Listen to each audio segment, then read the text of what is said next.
नमस्कार मित्रांनो, स्वागत आहे आमच्या यूट्यूब चॅनलवर। तर मित्रांनो, जर तुम्हाला अद्यापपर्यंत संजय गांधी निराधार अनुदान योजनेचे पैसे पडले नसतील तर हा व्हिडिओ तुमच्यासाठी महत्त्वाचा असणार आहे। कारण की संजय गांधी निराधार अनुदान योजनेचे जे पैसे आहेत ते DBT मार्फत पाठवले जात नाही आणि त्याचमुळे जे आहेत लाखो लाभार्थ्यांना त्यांचे पैसे वेळेवर मिळत नाही। DBT अंतर्गत असं होतं की तुमच्या आधार कार्डवर थेट ते पैसे जमा केले जातात आणि ते वेळेवर जमा होते। महत्त्वाचं आहे वेळेवर, म्हणजे एकाच वेळेस सर्व लाभार्थ्यांच्या खात्यामध्ये जमा होते।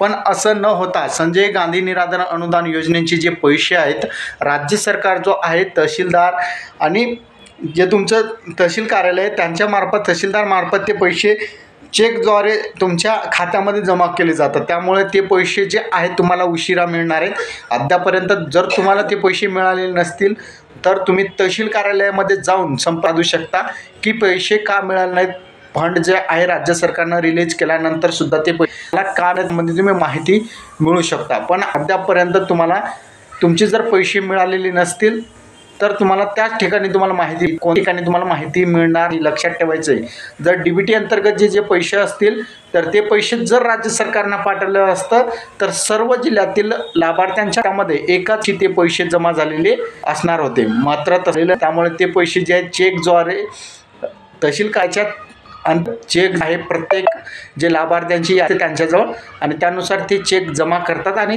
त्या चेकद्वारे जे आहेत सर्व लाभार्थ्यांच्या खात्यामध्ये पैसे जमा केले जातात। जर तुमच्याकडे पैसे आलेले नसतील तर लक्षात ठेवा की तुमचं जे तालुका आहे त्या ठिकाणचं तहसीलदार आहे त्यांनी तुमचं चेक जो आहे बँकेमध्ये जमा न केल्यामुळे ते तुम्हाला पैसे मिळालेले नसतील। तर हा व्हिडिओ तुम्हाला कसा वाटला कमेंटमध्ये सांगायचा विसरू नका। चॅनलवर नवीन असाल चॅनलला सबस्क्राईब करा। असेच महत्त्वपूर्ण व्हिडिओ तुम्हाला रोज मिळत जातील। धन्यवाद।